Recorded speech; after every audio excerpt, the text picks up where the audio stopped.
Assalamualaikum adik-adik, suara saya cukup terdengar? Waalaikumsalam, dengar Ibu. Dengar Ibu.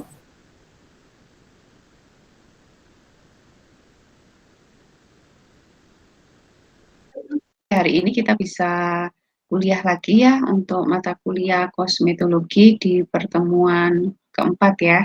Kali ini kita akan bahas tentang moisturizer.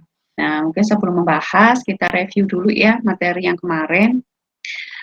Kemarin mungkin saya beri PR ya, untuk paling nggak ada yang mereview tentang sabunnya ya, boleh facial wash atau body wash ya.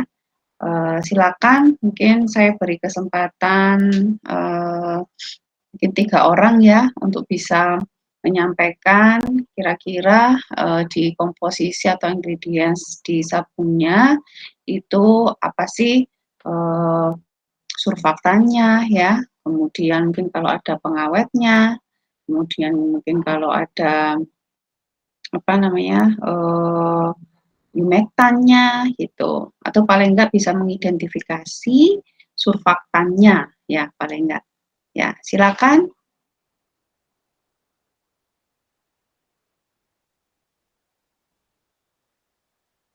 Ayo adik-adik, silakan.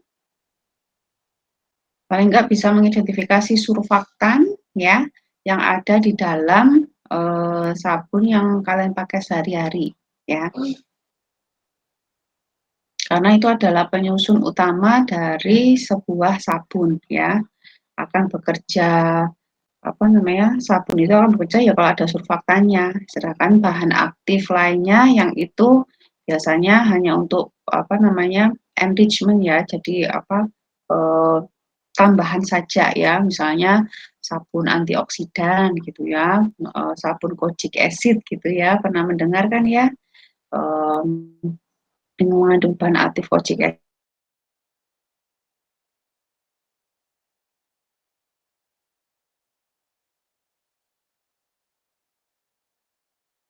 Siapa yang mau review? Saya bisa. Oke, silakan. Ini Mbak Rofifah ya. Iya, Oke, silakan. Saya pakai sabun mukanya dari COSRX yang L'Oreal Good Morning Gel Cleanser, Bu. Di sini kalau bahan utamanya tuh ada water, terus surfaktannya ada kokapidopropil betain, sodium lauryl metil isetionat, polisorbate 20. Itu Bu yang saya tahu, Bu. Terus ini bahan lainnya ada Styrec Japanicus brands atau fluid atau live extract butyl live extract, terus ada butyl glycol, ada Saccharomyces ferment, ada Cryptomeria japonica leaf extract, ada Nelumbo lucifera leaf extract, Pinus palustris leaf extract, Ulmus davidiana root extract, Oenotera bienis atau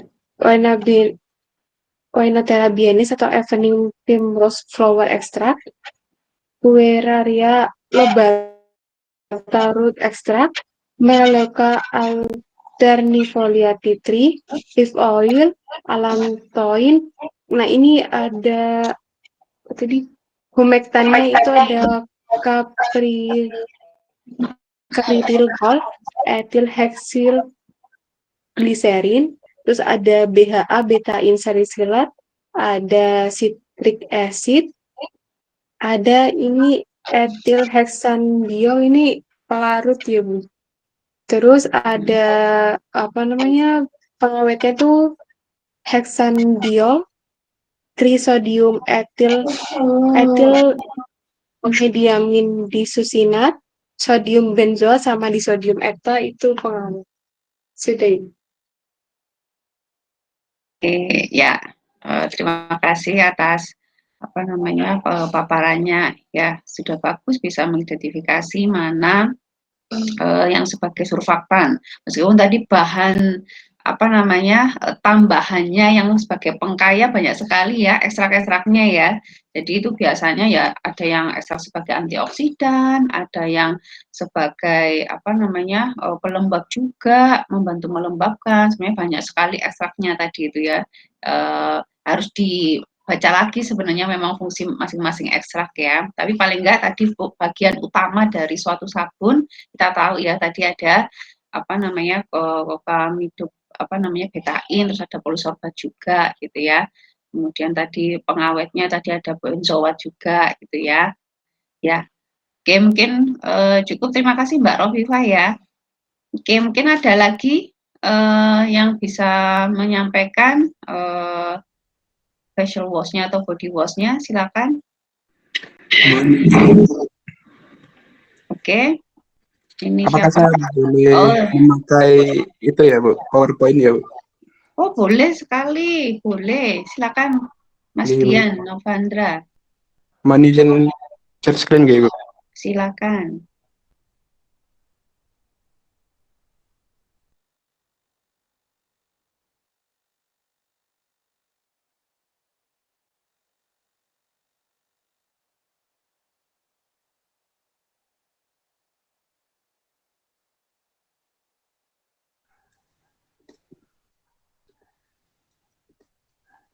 Jadi sebelumnya saya memakai Garnier Pure Active dari produknya Garnier. Memiliki beberapa bahan baku. Yang pertama ada glyceryl distiarat, gunanya untuk melembabkan kulit terutama. Kemudian glyceryl stearat untuk melembabkan dan juga emulsifying. Kemudian asam laurat untuk fragrance dan emulsifying. Kemudian ada asam myristic untuk fragrance juga dan emulsifying. Opacifying juga dipakai untuk surfaktan. Kemudian ada Vaccinum myrtillus fruit extract untuk melembabkan wajah. Kemudian ada kandungan sorbitol. Biasanya untuk humectant juga, untuk flavoring agent biasanya dipakai di sirup. Kemudian plasticizer pada produksi plastik. Kemudian ada asam stearat untuk fragrance juga, emulsion stabilizing atau menstabilkan emulsi. Kemudian sebagai emulsifying, surfactant juga revetting. Kemudian ada kandungan air sebagai pelarut utama. Kemudian bahan lainnya yaitu ada kaolin untuk skin protecting, abrasive, absorbent, bulking agent, opacifying, anti-caking. Kemudian ada glycerin sebagai solvent juga. Bisa dipakai untuk humectant, viscosity decreasing agent. Biasanya digunakan pada hair conditioning, skin protecting, dan denaturan. Kemudian ada asam palmitat. Gunanya selain untuk fragrance juga dipakai untuk melembabkan kulit juga. Ada tetrasodium eta, coating agent, ada PG atau propylen glycol, dipakai sebagai solvent dan juga dapat melembabkan wajah juga. Kemudian bahan utamanya ada asam salisilat atau salicylic acid yang digunakan untuk melembabkan wajah. Kemudian masker untuk fragrance untuk rambut, kemudian anti ketombe, anti akne, denaturan, dan lainnya. Kemudian ada potasium hidroksid sebagai pH buffer untuk mencapai pH yang diinginkan. Kemudian ada PIG 14M sebagai pH buffer juga. Terima kasih, Bu.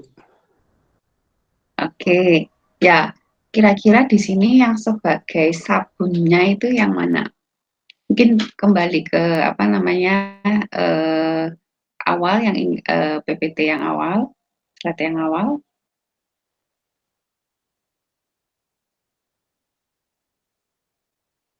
Oke, ya. Oke, nah di sini apa namanya di komposisi ini dia apa namanya sepertinya menggunakan sabun kombinasi yang reaksi antara asam lemak dan NaOH ya. Nah, ini kan belum apa namanya, nggak pakai surfaktan yang asli surfaktan. Tadi asli surfaktan kan seperti apa namanya tadi kokamidobetain, sodium lauret sulfat, atau sodium lauryl sulfat, SLS, SLS ataupun koko tadi ya. Ini menggunakan sabun yang reaksi antara asam lemak ya, asam lemak dan basanya. Ya, mungkin kemarin masih ingat ya, ada apa namanya, dua jenis sabun ya, yang memang basisnya sudah surfaktan, yang langsung bekerja surfaktan, ada yang harus direaksikan terlebih dahulu, yaitu asam lemak dan basanya. Nah, ini mana asam lemaknya? Asam lemaknya mulai laurik asid, miristik asid itu asam lemak, ya. Laurik asid, miristik asid, stearik asid itu asam lemak yang di situ ada NaOH basa, ya kan? Itu terjadi reaksi penyabunan, ya, reaksi penyabunan yang menghasilkan sabun, ya, dan gliserin, ya. Jadi apa namanya, adik-adik ingat, jadi kalau di dalam dunia persabunan ya, ada namanya reaksi penyabunan. Reaksi ini sebenarnya kalian juga pernah belajar juga dulu waktu mungkin farmasetika dasar, atau nanti ketika apa namanya, semi solid ya, ketika ada asam lemak, ya, asam lemak itu apa contohnya? Ya ini, laurik asid, miristik asid, stearik asid terutama nanti yang dipakai, asam stearat ya. Asam lemak ketika bereaksi dengan suatu basa akan menghasilkan suatu sabun ya, atau surfaktan anionik. Menghasilkan surfaktan stearik asid ditambah NaOH ya, akan menghasilkan suatu surfaktan anionik. Ya, ini penting ya. Jadi adik-adik apa namanya, perlu memahami ketika suatu asam lemak ketemu dengan basa, itu akan terjadi reaksi penyabunan. Ya, di sini surfaktannya nanti yang akan membantu membersihkan. Kemudian ditambah di dalam komposisi ini ada tambahan-tambahan, terutama ini karena anti akne ya, dia menambahkan suatu salicylic acid ya. Jadi salicylic acid itu sifatnya keratulitik ya. Jadi memang banyak digunakan di dalam sediaan-sediaan untuk anti akne, mulai dari sabunnya, krimnya ya, itu banyak dipakai ya. Jadi ingat kembali dalam suatu apa namanya, sabun ada juga yang langsung berfungsi sebagai surfaktan, contohnya bukamidobetain, SLS ya, sodium lauryl sulfat, tapi ada juga yang perlu direaksikan dulu, reaksi dari asam lemak dan basanya. Nah, ini konsep ini jangan sampai apa namanya, hilang ya, asam lemak dan basa ini akan banyak-banyak terus diulang gitu ya, terutama nanti ketika masuk semi solid ya, akan banyak diulang ya. Jadi jangan sampai apa namanya, konsepnya ini lupa gitu. Oke, terima kasih Mas Dian, bagus sekali sudah menyiapkan PPT-nya dan apa namanya, sudah cukup informatif sekali ini. Ini bisa apa namanya, kalau mau share di sosmed bagus sekali ya untuk di edukasi ke yang lainnya. Mungkin tadi ada istilah plasticizer, bukan pembuat plastik ya, Mas Dian. Plasticizer itu pelunak plasticizer ya.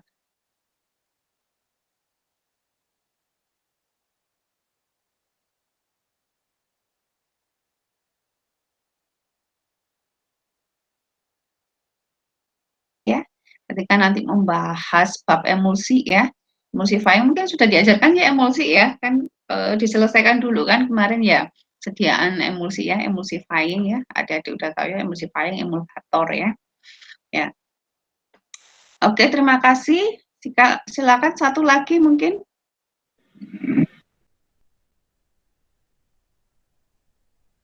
Satu lagi silakan.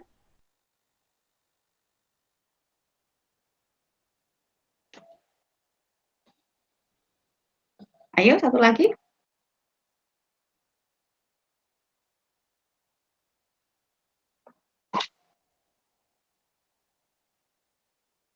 Ayo satu lagi silakan.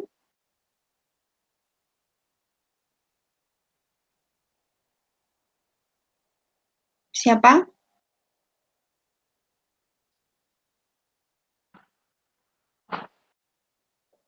Loh, kok lama?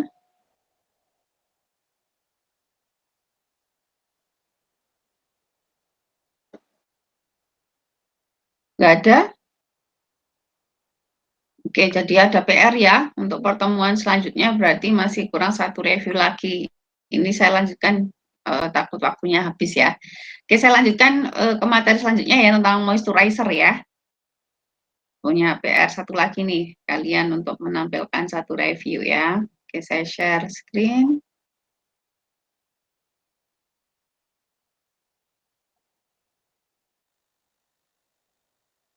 Bentar.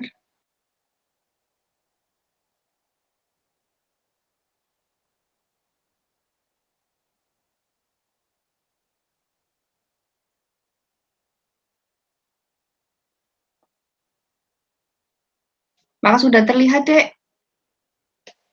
PPT-nya? Sudah, Ibu. Oke, udah full screen? Sudah? Udah ya? Oke. Sudah, Ibu. Oke, baik adik-adik, sekarang kita akan belajar tentang moisturizer. Mungkin istilah ini juga sudah sering kalian dengar ya. Dari kata-katanya moist, moist itu namanya lembab ya. Dalam bahasa Inggrisnya moist itu lembab. Jadi ada kata moisturizer berarti pelembab ya. Pelembab, moisturizer, pelembab. Ini salah satu basic skincare ya. Yang harus ada di dalam daily skincare ya. Tadi selain sabun ya, dalam ketika menjaga kulit ya, baik kulit wajah ataupun kulit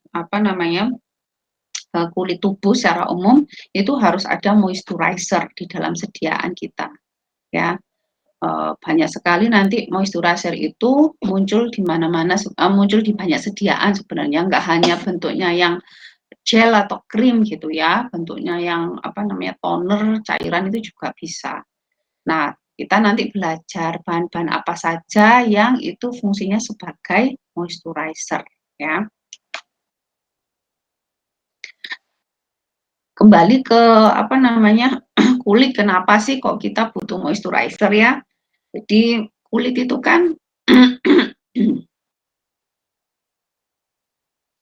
jadi kulit itu isinya di bagian stratum corneum itu isinya air ya, sekitar 10 sampai 30% itu di bagian epidermis, terutama di yang stratum corneum itu 10 sampai 30%. Tapi kalau yang di bagian dermis dan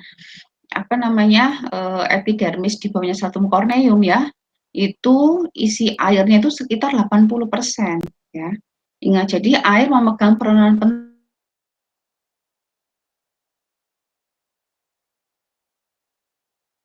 ya, karena memang banyak mengandung air ya. Memang hanya bagian stratum corneum saja mungkin hanya mengandung sekitar 10 sampai 30%. Tapi kalau sudah bagian di bawah stratum corneum mulai sampai stratum basale, bagian epidermis sampai bagian dermis itu banyak mengandung air ya. Kemudian bisa jadi memang di dalam fisiologinya air itu bisa menguap ya. Namanya ada transepidermal water loss ya, TEWL istilahnya, transepidermal water loss, kehilangan air transepidermal ya. Jadi air itu bisa menguap ya, evaporation of water dari permukaan kulit. Ada istilahnya TEWL, TEWL. Jadi transepidermal water loss. Jadi kehilangan air di bagian epidermal dan dermal ini. Nah, sebenarnya kulit kita itu juga secara natural ya, kita mempunyai proteksi terhadap kekeringan ini ya. Kita mempunyai lapisan oily ya, dan juga kita mempunyai natural maaf.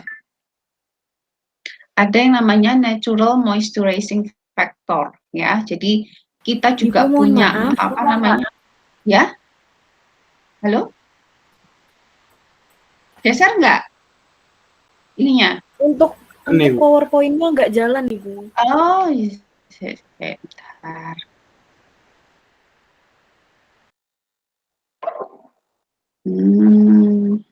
Terima kasih sudah diingatkan sih. Bentar.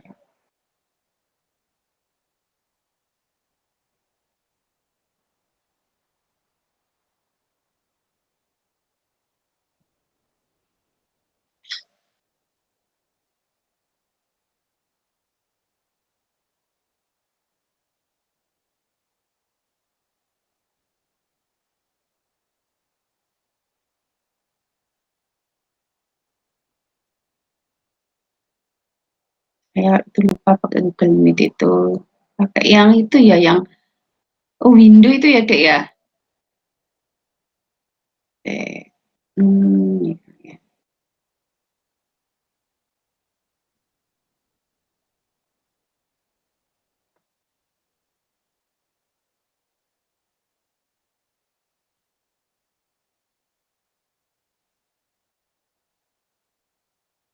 Sudah kelihatan PPT-nya belum, Dek? Sampun Ibu. Kalau gini geser nggak? Pindah PPT nggak? Tidak, Ibu. Oh. Gimana ya?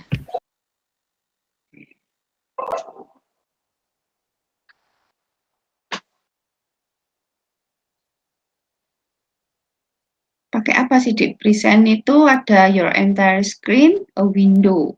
Pakai entire screen ya?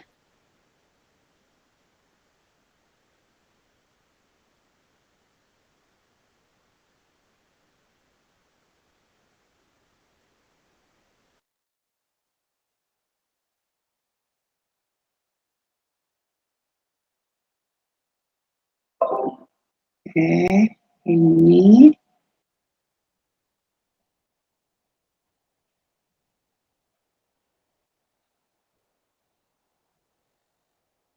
Ini ya, kelihatan nggak, Dek? Terlihat. Pindah. Nggih, Bu.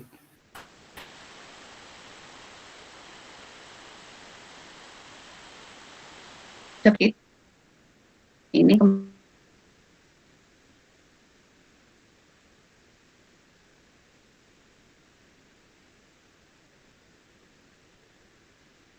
air tadi cuma 10-30%. Tapi kalau sudah di bawahnya stratum corneum ya sampai stratum basale di dermis ini isinya memang 80% itu air ya. Kemudian memang ada kondisi yang namanya itu TEWL, TEWL, transepidermal water loss ya. Jadi kondisi di mana air itu bisa menguap dari epidermis ataupun dermis ya.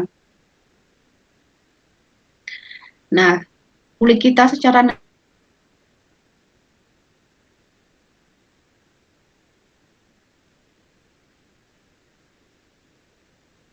Nah, kenapa?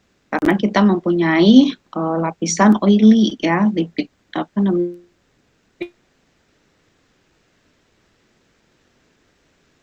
Layer di permukaan kulit kita. Kemudian ada juga natural moisturizing factor NMF. Ini juga bagian-bagian dari apa namanya interseluler dari kulit kita ya. Ada urea, lactic acid, glycolic acid, fosfolipid ya. Ini semuanya NMF ya, bagian dari apa pengunci kelembapan kulit gitu. Jadi memang ada secara natural kulit kita terlindungi dari kelembapan ya. Kemudian memang ada kalanya kulit itu menjadi kering.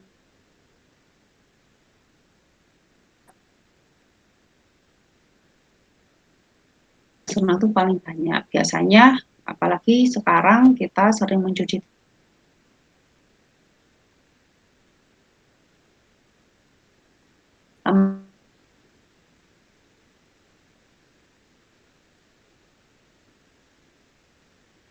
mencuci tangan, kemudian terpapar beberapa bahan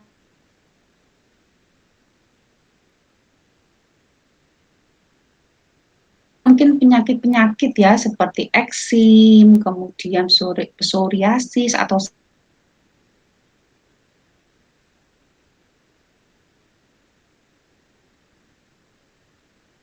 angin, kemudian AAC itu juga bisa menyebabkan percepatan dari transepidermal water loss ya. Kemudian ini ya sabun atau deterjen itu juga mempercepat ya menyebabkan kulit kita kering ya. Kemudian beberapa obat-obatan seperti golongan statin, diuretik ataupun retinoid ya. Retinoid itu juga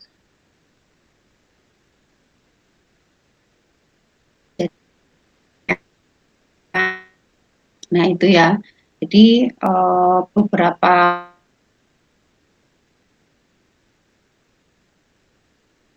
butuh suatu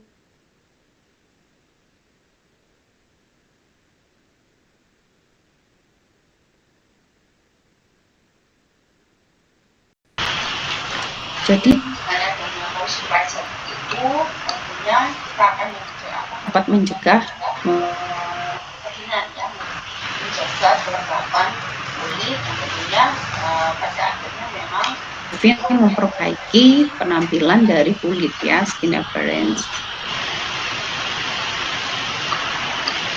Ya, jadi apa sih moisturizer itu?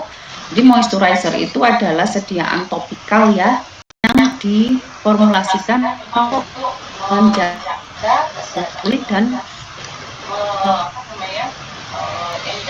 supaya tampak seperti segar ya dengan cara membersih kulit ya, dengan cara membersih kulit ya. Moisturizer juga bisa mencegah dari tadi sehingga mencegah kulit bersisi, kemudian kulit skin ya, kulit menjadi gatal ya. Nah, kulit moisturizer bisa mencegah kulit moisturizer itu juga biasanya menjadi first line untuk penyakit-penyakit eksim, psoriasis tadi ya, yang itu biasanya Itu loh Bang.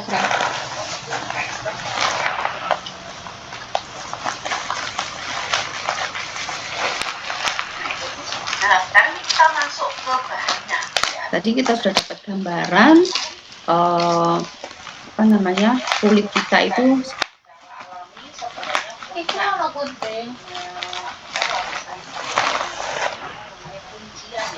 NMF tadi natural moisturizer factor.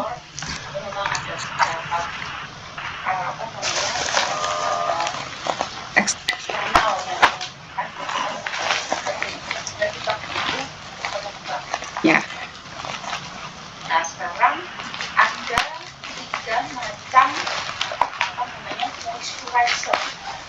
Dibedakan berdasarkan cara kerjanya. Ya, jadi ini utamanya. Jadi ada yang disebut diumetan, ya. Nanti akan sering muncul istilah-istilah ini sehingga saya harap kalian paham, ya. Moisturizer itu bahasanya itu pasti 3 ini. Ada diumetan, ada emollient, ada okluden. Ini biasanya menyebutkan oklusif ya, oklusif okluden. Sering orang menyebutnya hanya oklusif saja. Ya. Diumetan, emollient, oklusif atau okluden. Bedanya di mana? Ya. Kalau diumetan, ya, diumetan itu dia dengan cara mengikat air, ya. Bisa mengikat air yang sudah ada di dalam kulit. Tadi kan kulit isinya ada airnya ya, di stratum corneum ini ada airnya juga sekitar 10-30%. Di bawahnya ini ya, di epidermis bagian bawah ya, itu juga ada air ya, apalagi di dermis ya sekitar 80%. Dia bisa mengikat air di sini. Jadi kalau ada bahan-bahan yang bersifat diumetan, dia bisa mengikat airnya diikat, jangan menguap gitu. Atau dia bisa juga mengikat air dari lingkungan, misalnya lingkungan kita sangat lembab gitu ya, dia bisa juga mengikat air dari luar. Itu humectan kerjanya seperti itu, mengikat air. Ya.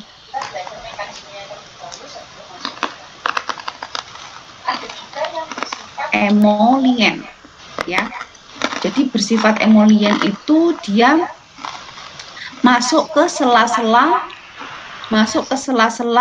apa namanya celah dari sel-sel stratum corneum ini. Dia masuk ke celah-celah seperti ini. Dia lebih masuk gitu. Ya. Dia biasanya berupa lipid-lipid ya, berupa oil-oil emolien itu. Cara kerjanya dengan masuk ke celah-celah seperti ini. Ya, interselular lipid ini. Masuk ke sini emolien. Ya. Masuk-masuk dia akan apa namanya? Menahan air juga ya. Dia biasanya oil-oil gitu, lebih masuk ke. Nah, sedangkan okluden oklusif, lihat ini gambarnya yang biru,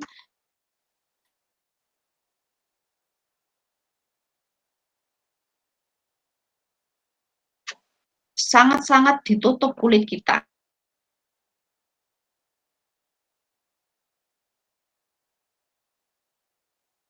Namanya agak berbeda sama emolien ya. Emolien mungkin ada selapis tipis saja gitu.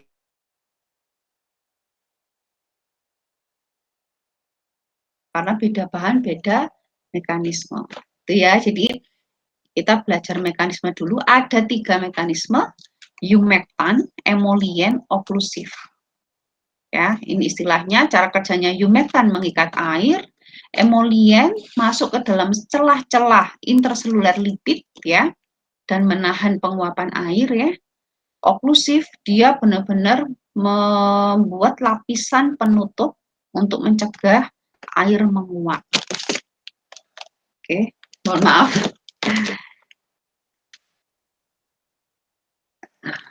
Sana ya.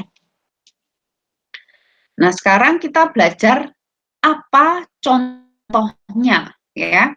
Contoh-contoh humectan. Humectan tadi yang mengikat air ya. Mengikat air contohnya apa? Gliserin. Nah, ini bahan yang sering muncul akhir-akhir ini ya. Kalian kan belajar liquid juga ya. Gliserin juga peningkat apa namanya kelarutan kosolven, sering muncul istilah ini. Dia kalau kita masukkan ke dalam suatu sediaan topikal ya.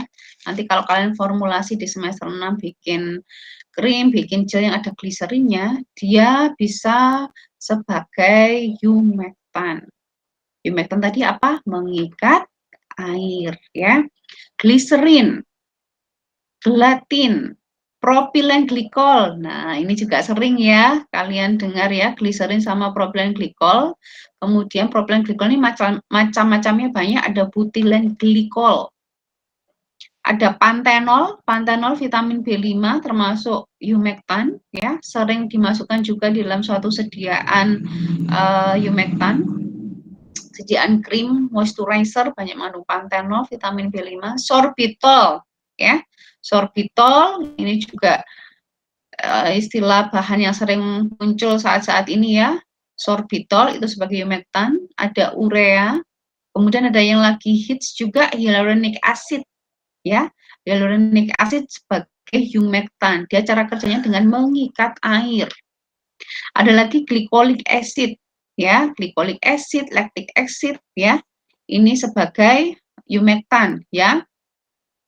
AHA, glycolic acid, lactic acid, sodium pyrrolidin carboxylic acid ya, sebagai humectan ya. Efek on the skin-nya dia apa namanya? Mengikat air ya. Mostly low molecular weight, bobot molekuler rendah, yang attract and hold water in the skin, yang mengikat dan menjaga air di dalam kulit. Ini bahannya. Ya. Kemudian ada juga yang sebagai emolien. Ya, emolien biasanya ada kolesterol, squalen, yang paling banyak golongan minyak-minyak ini ya. Linoleic acid, oleic acid, fatty alcohol ya, golongan minyak-minyak oil-oilan ya. Biasanya dia dengan cara tadi itu mengisi ya, filling the space in between corneocyte. Jadi mengisi celah-celah di stratum corneum ya. Atau di sini dia skin slip or lubricity, melumasi ya, seperti melumasi gitu ya. Kemudian okluden, oklusif. Contohnya apa oklusif ini?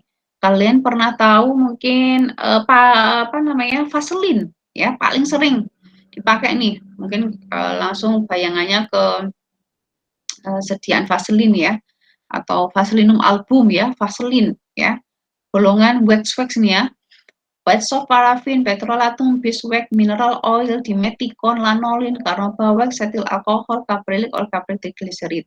Ya, jadi Vaseline, bayangin yang Vaseline itu dia sebagai oklusif. Jadi kalau dioleskan sangat menutup ya. Ya, jadi efek on the skin-nya apa namanya akan membuat suatu lapisan yang akan memblok ya. Di sini memblok transepidermal water loss TEWL nih ya. Jadi transepidermal water loss-nya diblok oleh suatu bahan oklusif ya. Jadi ini kalau kita belajar moisturizer ya seputar ini aja. Humectant, emollient, okluden, oklusif. Moisturizer type-nya ya. Contohnya apa bahannya? Ya ini ya. Mungkin humectant paling sering gliserin, propylen glikol ya, hyaluronic acid.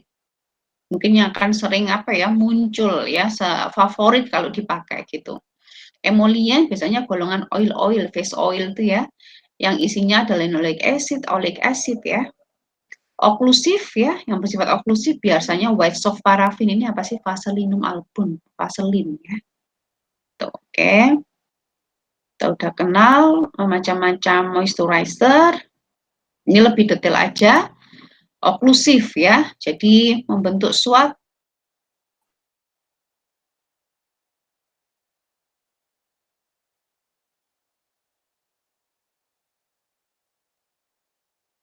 ya. Ini biasanya kalau kita mungkin yang lagi umroh ya atau naik haji yang ke Saudi gitu, biasanya sangunya itu sangu Vaseline ini ya, karena di sana cuacanya bagaimana? Kering dan panas, hot and dry. Jadi sudah panas, kering. Kalau di Indonesia kan hot and humid. Kalau di sini panas tapi lembab. Kalau di sana panas dan kering. Kulitnya orang Indonesia nggak tahan. Kulit kaki bisa pecah-pecah, mulut pecah-pecah ya. Jadi harus diberi suatu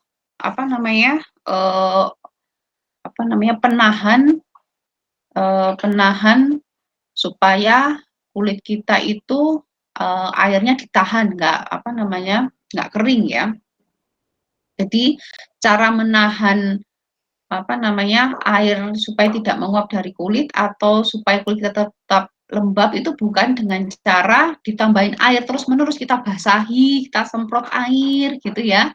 Kemudian atau mungkin sering berwudu gitu ya. Enggak, malahan. Jadi apa yang kita lakukan adalah malah dengan cara memberi suatu lapisan wax atau minyak ya. Di sini kita beri Vaseline. Jadi air yang di kulit kita itu tidak menguap. TEWL-nya, transepidermal water loss-nya itu dicegah dengan cara diberi suatu lapisan yang sangat-sangat oklusif, yaitu Vaselinum album. Ya. Itu. Kemudian ada juga ya ini lanolin juga sifatnya dia oklusif ya. Kalau Vaseline ini biasanya isinya ya hanya Vaseline aja ya, tapi bisa jadi bahan Vaselinum album itu dimasukkan ke dalam suatu sediaan krim misalnya. Jadi isinya nggak hanya Vaseline aja, tapi ada juga bahan-bahan lain juga bisa. Kalau yang merek Vaseline ini, isinya memang pure, isinya Vaselinum album aja. Jadi dia benar-benar oklusif dan membantu menjaga kelembapan kulit kita ya. Nah, yang kedua golongan tadi emollient ya, golongan yang dengan cara masuk ke dalam celah-celah dari stratum corneum ya. Nah, itu contohnya apa? Biasanya golongan oil ya. Mungkin ada juga yang menjaga kelembapan kulit mukanya dengan menggunakan face oil ya. face oil juga bisa dipakai untuk menjaga kelembapan kulit ya. Ini dari literatur, ada buku yang menyebutkan ini kulit yang kering ya, ada kulit kita belajar juga macam-macam tipe kulit ya. Ada yang kulitnya tipenya kering, ada yang oily. Kulit yang oily pun ya itu juga butuh pelembab juga ya. Jadi jangan salah. Kulit yang oily pun juga butuh pelembab. Tapi nanti pemilihan pelembabnya yang berbeda, nanti agak berbeda sedikit. Nah, ini di salah satu buku juga menyebutkan perbedaan cara memilih face oil untuk yang kulit kering dan kulit yang oily dari golongan oil ya. Jadi kalau yang kulit kering itu biasanya pilih yang face oil dari almond, aprikot, argan, avocado, camellia, jojoba gitu ya, moringa, olive oil, sea butter ya. Tapi kalau yang golongan kulit mukanya oil ya, itu bisa memilih yang dari face oil blackcurrant, chia, cranberry ya, grapeseed oil, minyak biji anggur ya, kemudian rosehip seed ya, squalane ya, itu untuk yang golongan tipe kulit oily ya. Kemudian ini memperjelas lagi humectant. Tadi humectant dengan cara mengikat air yang ada di kulit maupun mengikat air yang ada di luar supaya menjaga kelembapan kulit ya. Jadi cara kerja humectant dengan cara water absorbing substance atau mengikat attract water ya, mengikat air supaya tetap ada di dalam kulit. Nah, ini lebih detail lagi ya, mungkin saya ulangi, bahan-bahan yang bersifat humectant, mengikat kulit, ini paling hits ya, itu bahan hyaluronic acid ya, hyaluronic acid, dia bisa mengikat dari air ya. Ini produk kompos dari yang berisi small molecule, contohnya glycerin, sorbitol, propylen glycol ya. Ini yang molekul kecil ya, glycerin, sorbitol, propylen glycol itu akan lebih mudah masuk memang ke dalam kulit ya. Kemudian ada juga ini yang makromolekul produk ya, memang molekulnya itu lebih besar. Sehingga mungkin agak susah juga ya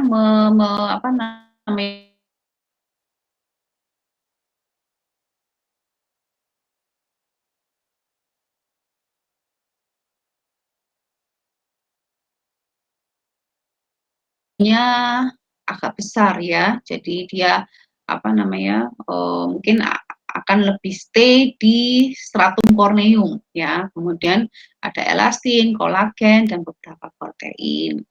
Kemudian humectant yang masuk golongan NMF ya, urea atau lactic acid tadi ya. Humectant. Kemudian ada juga sekarang baru-baru ini ya, tadi itu primary moisturizer, jadi ada 3 macam ya. Ada juga sekarang itu muncul yang disebutnya secondary moisturizer setelah ketiga tadi yang utama, ada juga yang muncul niacinamide dan ceramide ya. Jadi niacinamide ini ternyata juga bisa menjaga kelembapan kulit ya, dengan cara dia menjaga skin barrier kulit, dan juga ceramide ini sebenarnya bagian dari protein yang ada bagian protein yang ada di dalam kulit ya. Ternyata itu juga bisa membantu menjaga kelembapan kulit, moisturizer ya, bagian dari kulit ya. Ceramide ini juga dua bahan yang sekarang muncul juga sebagai moisturizer.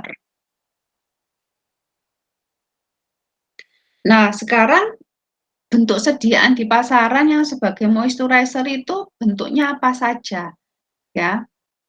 Ada tadi yang bentuknya sebagai vaselin saja dijual sendirian itu juga ada.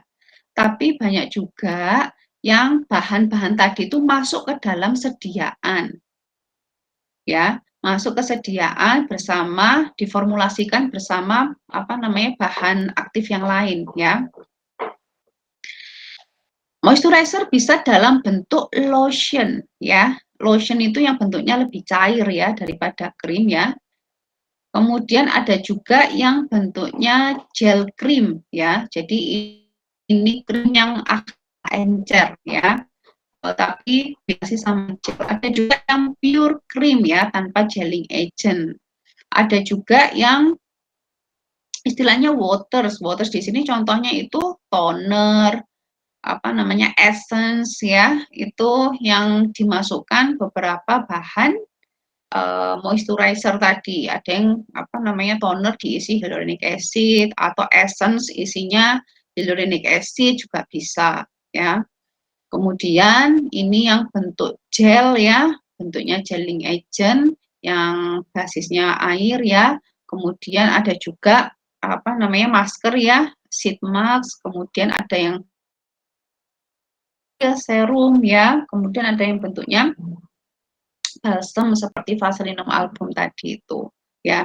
Ini beberapa bentuk sediaan di pasaran yang itu mengklaim fungsinya sebagai moisturizer, bisa di berbagai macam bentuk ya, mulai lotion, gel krim, krim, atau yang air ya, waters, contohnya toner, essence, bentuk gelling agent, atau masker, atau face oil, ataupun balm atau balsam nih ya.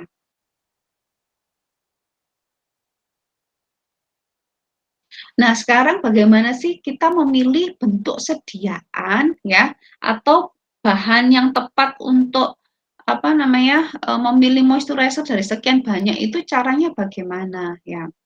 Nah, pertama, kalau kita kulitnya itu kering ya, masuk golongan, kita kan kemarin belajar macam-macam jenis kulit ya. Kalau kita kulitnya jenisnya itu kulit kering ya, kita bisa menggunakan moisturizer yang isinya ada oklusif sama humectant ya. Ya. Oke, jadi ini kompetensi kita nih sebagai seorang farmasis atau kalian seorang sarjana farmasi atau yang berkecimpung di dunia kesehatan, bagaimana cara memilihkan yang tepat moisturizer untuk konsumen, untuk pasien, itu bagaimana cara memilihkan yang tepat ya, dari sekian banyak produk, dari sekian banyak bahan aktif moisturizer yang ada di pasaran, itu cara memilihnya yang tepat. Nah, ini kompetensi kita di sini nih, memilih yang tepat ya. Kita harus tentukan dulu dia kulitnya seperti apa, masuk dry skin, oily skin, atau normal ya. Kalau dia masuk golongannya dry skin ya, kalian pilihkan yang isinya itu bahan moisturizernya itu yang isinya oklusif dan humectant. Tadi kan kita belajar apa yang isinya oklusif. Oh, yang ada isinya itu yang Vaselinum album, golongan wax ya, ataupun isinya humectant, glycerin, propylen glycol misalnya ya. Kemudian kalau kulitnya oily gimana? Kulitnya oily, kalian jangan pilihkan yang oklusif ya. Kalau oily kalian pilih akan semakin berminyak, semakin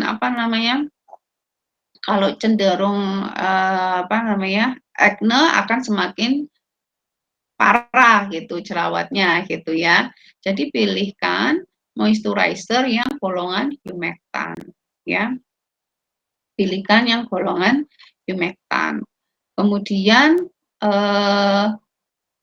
kalau normal ataupun kombinasi itu bisa lah kalian pilihkan yang oklusif ataupun humectant ya. Oklusif ataupun humectant gitu. Ya, jadi ya bahan oklusif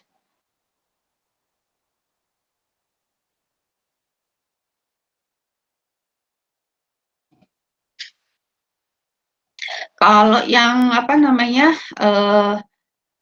emulien ya, emulien itu bisa sih masuk ke dry skin atau normal ini ya, misalnya yang face oil ya, tapi tidak yang untuk oily skin ya. Oily skin itu pilihkan yang bahannya itu humectant ya, dan juga apa namanya bentuk sediaannya. Oh, ini belum saya masukkan bentuk sediaannya.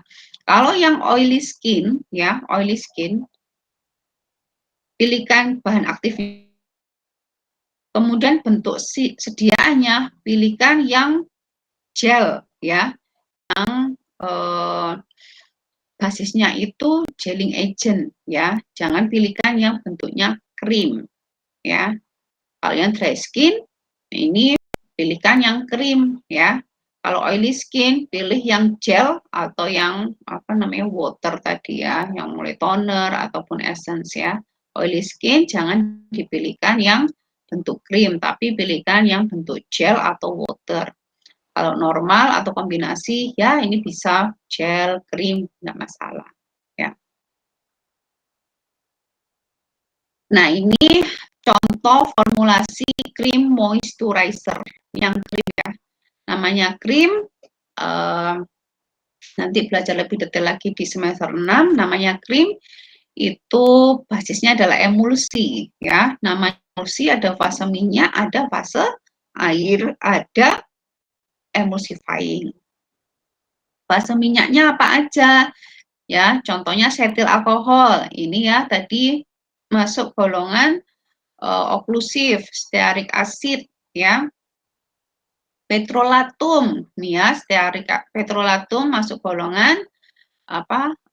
Oklusif.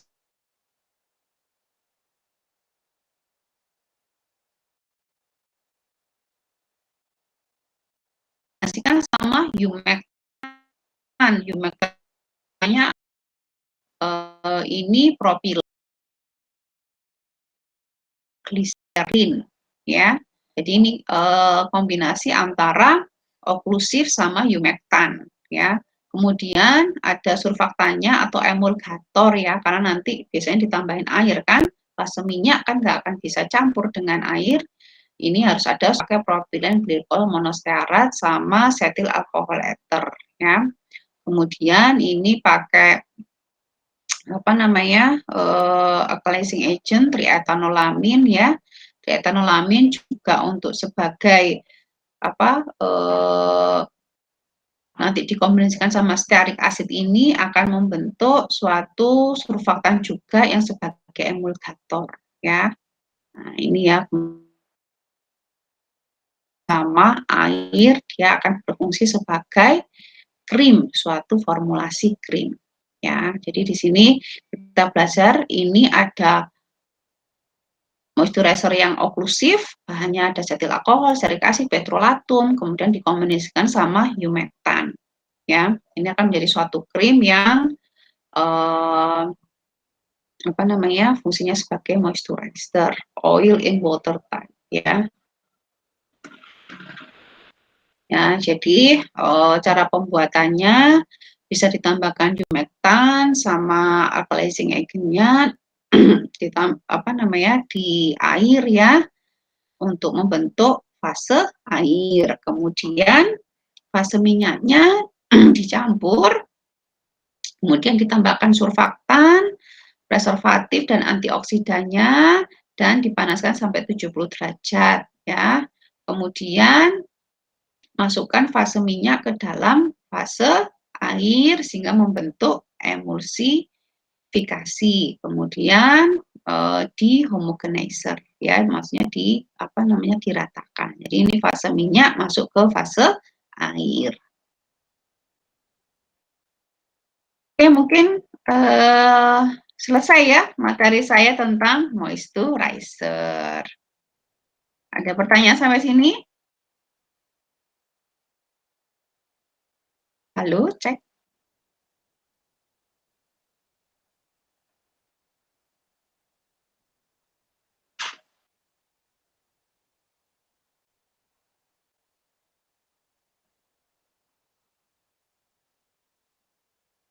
Ya, jadi kadang apa namanya Moisturizer itu nggak perlu berdiri sendiri juga krimnya ya, dalam dalam daily skincare itu nggak perlu berdiri sendiri juga. Kadang bisa masuk ke dalam sunscreen juga bisa ya. Jadi misalnya kita dalam krim sunscreen kita kalau sudah mengandung propilen glikol, sudah mengandung gliserin ya, itu mungkin kita nggak pakai moisturizer juga nggak masalah, asalkan ada bahan di dalam eh, apa namanya eh, krim tabir surya kita gitu ya. Biasanya kan rangkaian skincare-nya kan habis sabun ya.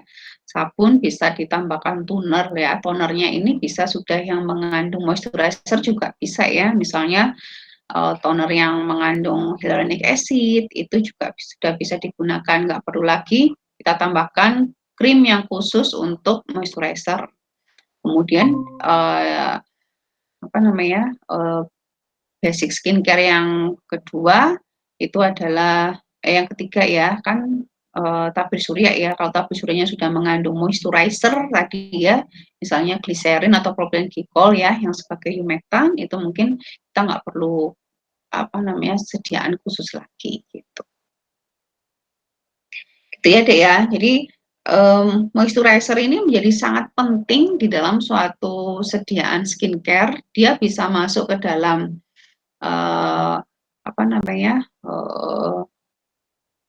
sediaan-sediaan seperti tabir surya juga bisa bahan aktif moisturizer masuk ke dalam sediaan tabir surya juga bisa.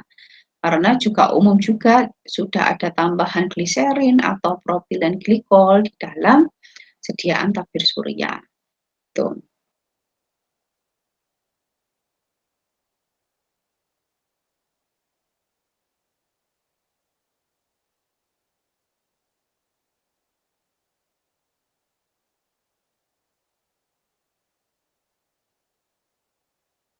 Aloe vera itu juga bahan alam, dan belum saya masukkan PPT ini, bahan alam yang biasanya dipakai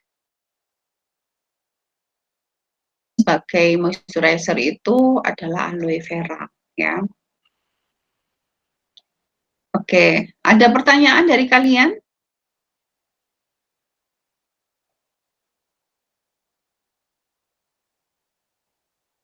Ada yang khusus memakai sediaan moisturizer enggak? Maksudnya klaim hanya sebagai moisturizer, kalian pakai enggak? Atau kalau saya sih biasanya jarang, maksudnya khusus memakai moisturizer khusus ya. Biasanya kalau sudah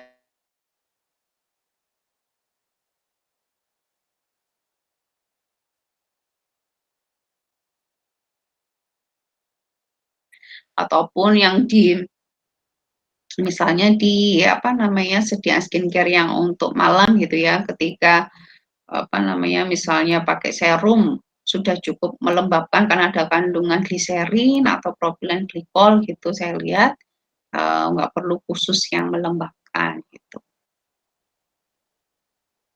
Oke, mungkin ada yang mau share tentang moisturizer atau moisturizer yang sedang dipakai sekarang gitu ya. Boleh, silakan. Kan saya lihat pada di kamar semua itu pasti kan cepet tuh ambil sediaan sediaannya di meja riasnya. Ada yang mau share? Satu atau dua orang? Saya Ibu. Silakan Mbak Nurlaili. Saya kan itu ya Bu, ini saya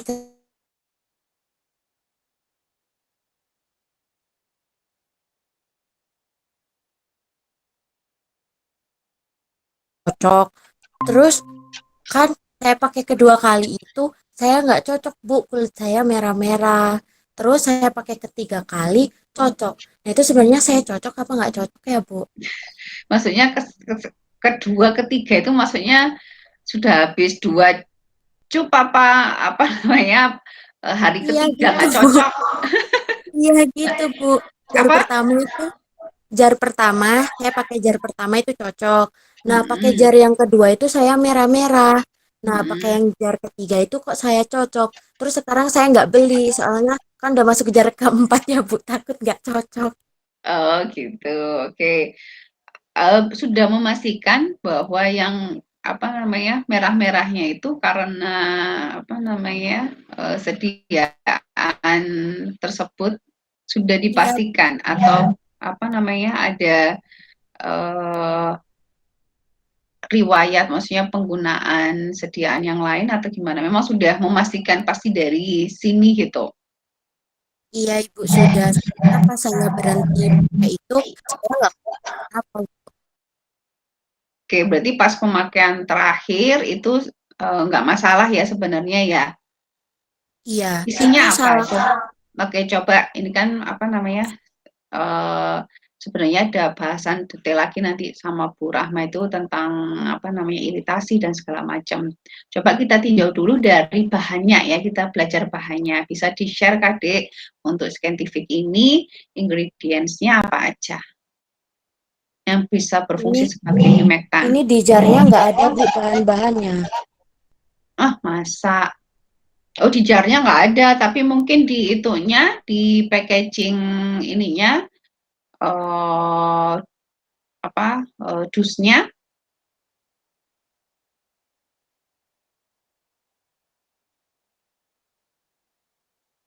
Jadi PR-nya gini, kita kan lebih fokusnya ke bahan-bahan ya. Jadi apa namanya, coba nanti ditelusur kira-kira bahan humectantnya apa gitu ya, pengawetnya apa gitu ya. Itu juga sebagai apa namanya, untuk telusur kira-kira sensitif enggak bahan-bahan ini di kulit kamu gitu ya. Sambil belajar juga bahan-bahan Oke Ibu. apa namanya yang sebagai moisturizer itu apa yang dipakai. Nah, berarti moisturizer kalau nggak pakai moisturizer yang scientific ini, berarti pakai moisturizer yang produk lain atau bagaimana? Enggak Bu, saya trauma. Oh gitu. Ya, kalau skincare emang perjalanan ya, apa namanya, cocok-cocokan yang mana dan yang penting itu apa nyaman dipakai dan kita nggak was-was sih. Yang penting itu ya kalau udah merasa nggak cocok, jadi males pakai kan. Padahal skincare itu harus rutin ya. Jadi memang harus mencari yang cocok gitu ya. Ya paling nggak belajar itu aja dicari bahannya apa aja sehingga nanti bisa kalau kalau nggak salah scientific itu biasanya ceramide ya, ceramide yang lagi hits juga gitu. Mungkin nggak cocok bahan ceramide juga bisa gitu. Oke, ada lagi yang mau share tentang ininya sediaan moisturizer-nya?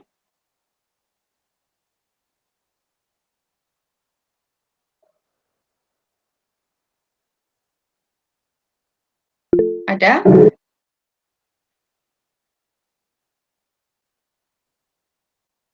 Ada? Mungkin saya Bu.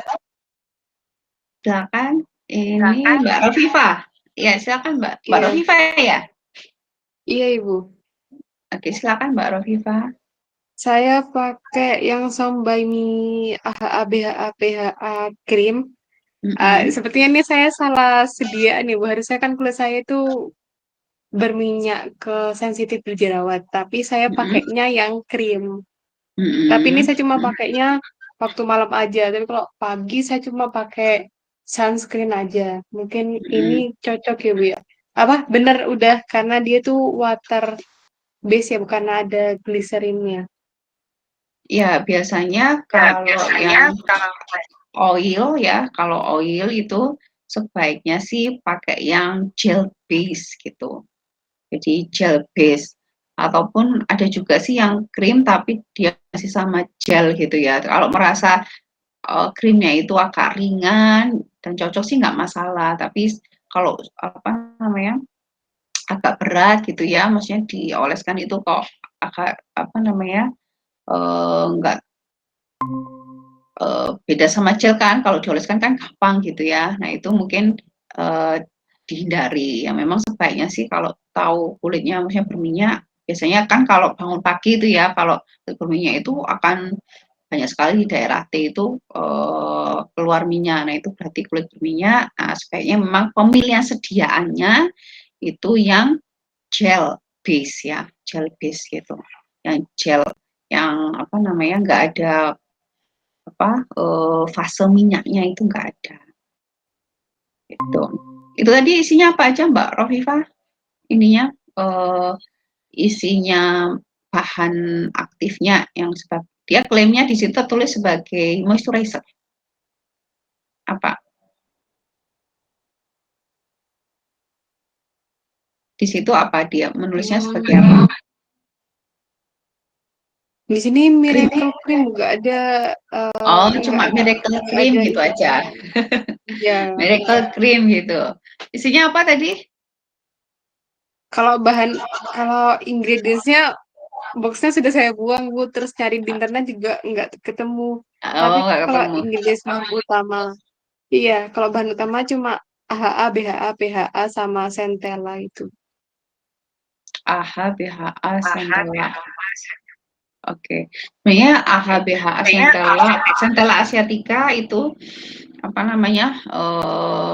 Pelembab juga gitu. AHA, BHA sebenarnya cocok juga sebenarnya untuk apa namanya?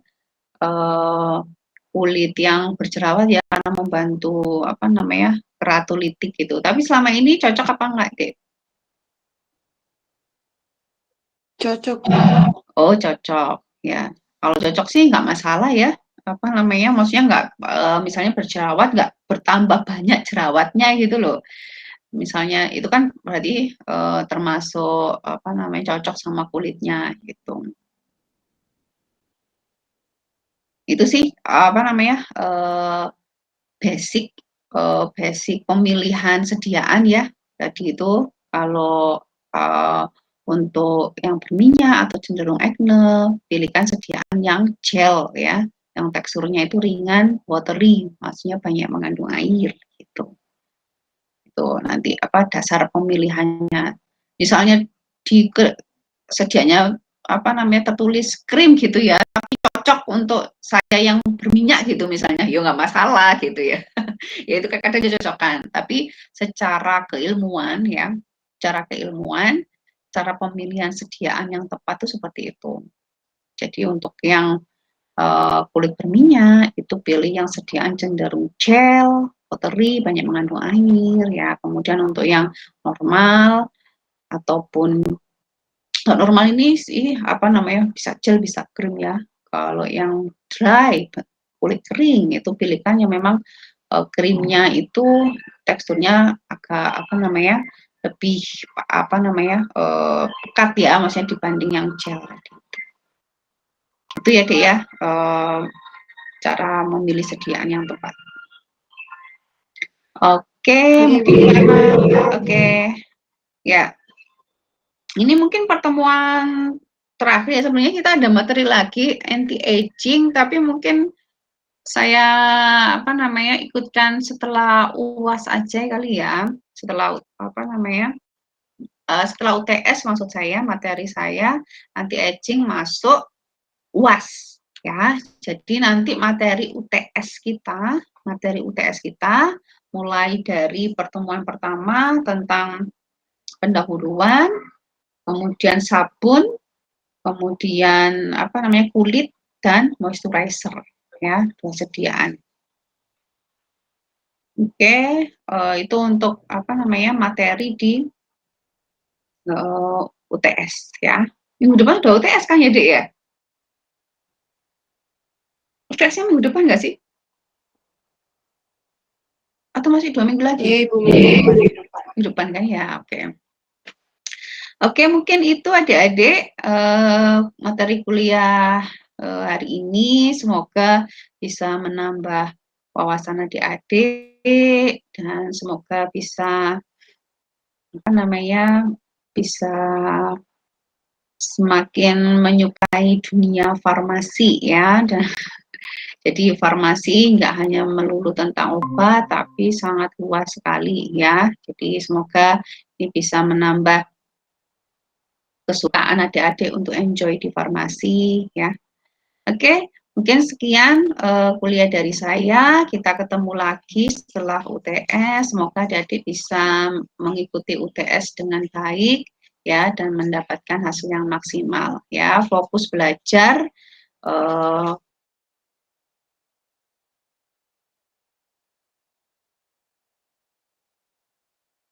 Hal-hal lain yang mungkin mengganggu atau mendistrak fokus kalian mungkin bisa dieliminasi terlebih dahulu ya. Oke, saya akhiri. Wabillahi taufiq wal hidayah. Wassalamualaikum warahmatullahi wabarakatuh. Waalaikumsalam. Terima kasih, Bu. Oke.